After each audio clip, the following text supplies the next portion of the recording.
सध्या पंतप्रधान नरेंद्र मोदीजी यांच्या नेतृत्वाखाली देश एका वेगळ्या उंचीवर पोहोचलाय। आज भारत जगात जे काही बोलतो ते जग लक्ष देऊन ऐकते। देशात प्रचंड वेगाने विकास कामं सुरू असून राज्यात देखील विकासांच्या कामांचा वेग जास्त आहे, असं मुख्यमंत्री एकनाथ शिंदे यांनी सांगितलं। ते कोल्हापूर इथं बोलत होते। जैन समाज हा अत्यंत शांतताप्रिय समाज असून भगवान महावीरांनी दिलेल्या अहिंसेच्या मार्गावर चालणारा समाज आहे। या समाजाचा वेगवेगळे प्रश्न असले तरीही ते सोडवण्यासाठी शासन पूर्णपणे सकारात्मक असून त्यावर कायमस्वरूपी उपाय करण्यासाठी शासन सर्वतोपरी सहकार्य करेल, असं त्यांनी नमूद केलं। गेल्या 10 वर्षात देशाची चौफेर प्रगती झाली आहे। भविष्यात देशाची सर्वांगीण प्रगती आणि विकास करायचा असेल तर पंतप्रधान नरेंद्र मोदीजी यांचे हात बळकट करण्याची गरज आहे आणि त्यांचे हात बळकट करण्यासाठी महायुतीच्या उमेदवारांना निवडून देण्याचं आवाहन मुख्यमंत्र्यांनी जैन समाज बांधवांना केलं।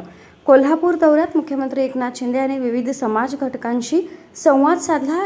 यावेळी त्यांच्या समवेत जिल्हा नियोजन मंडळाचे उपाध्यक्ष राजेश क्षीरसागर आणि राष्ट्रीय जैन सेना, अखिल भारतीय जैन अल्पसंख्याक महासंघाचे पदाधिकारी आणि जैन समाज बांधव मोठ्या संख्येने उपस्थित होते।